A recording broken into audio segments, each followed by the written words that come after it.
দলীয় সাংগঠনিক কার্যক্রম জোরদার করার লক্ষ্যে হবিগঞ্জ জেলা জাতীয় পার্টির কর্মী সভা অনুষ্ঠিত হয়েছে।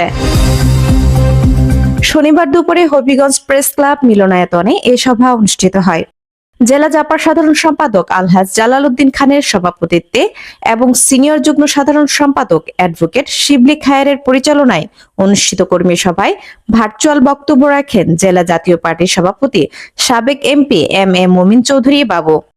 বক্তব্য রাখেন জেলা জাপার সহসভাপতি তাজউদ্দিন আহমেদ বাবুল, সাংগঠনিক সম্পাদক আবু বকর খান, বাহুবল উপজেলা সভাপতি সফি আহমেদ চৌধুরী, নবীগঞ্জ উপজেলা ফরিদ আহমেদ, বানিয়াচং উপজেলা জাপার সভাপতি আরশাদ হোসেন খান বিপুল, সাধারণ সম্পাদক শাহ ফারুক আহমেদ, লাখাই উপজেলার সাধারণ সম্পাদক নাসির উদ্দিন নাসু, শায়েস্তাগঞ্জ পৌর সভাপতি আব্দুল আওয়াল, জেলা জাপা নেতা আফরোজ মিয়া তালুকদার, এম এ মতিন চৌধুরী, সোহেল আহমেদ রানা, সারোয়ার শিকদার, মাসুক আহমেদ, আব্দুল মালিক, মুজাহিদুর রহমান জাহেদ, ফজল আহমেদ, দুলাল মিয়া, নূর মিয়া, ইউসুফ আলী, হেলাল আহমেদ, ইসলামউদ্দিন সামাদ, আজাদ আহমেদ, জেলা জাতীয় পার্টির মহিলা সভাপতি মাহমুদা খান, আইরিন আক্তার, সুফিয়া আক্তার, চন্দ্রারানী দাস, শাহিন মিয়া প্রমুখ।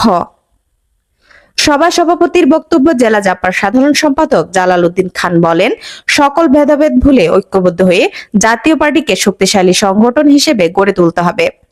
তিনি আরো বলেন, মানুষের কাছে পল্লী বন্ধুর সুশাসনের কথা তুলে ধরতে হবে। সবাই বক্তারা দলের গঠনতন্ত্র বিরোধী কর্মকাণ্ডে জেলার যেসব নেতা জড়িত তাদের বিরুদ্ধে সাংগঠনিক ব্যবস্থা নেওয়ার দলীয় চেয়ারম্যান সাবেক বিরোধী দলীয় নেতা জি এম কাদের ও মহান সচিব ব্যারিস্টার শামীম হায়দার পাটোয়ারির প্রতি আহ্বান জানান। সবাই আগামী 14 জুলাই যথাযথ মর্যাদায় জাতীয় পার্টির প্রতিষ্ঠাতা চেয়ারম্যান সাবেক রাষ্ট্রপতি হুসাইন মাহমুদ এরশাদের মৃত্যুবার্ষিকী পালনের সিদ্ধান্ত হয়।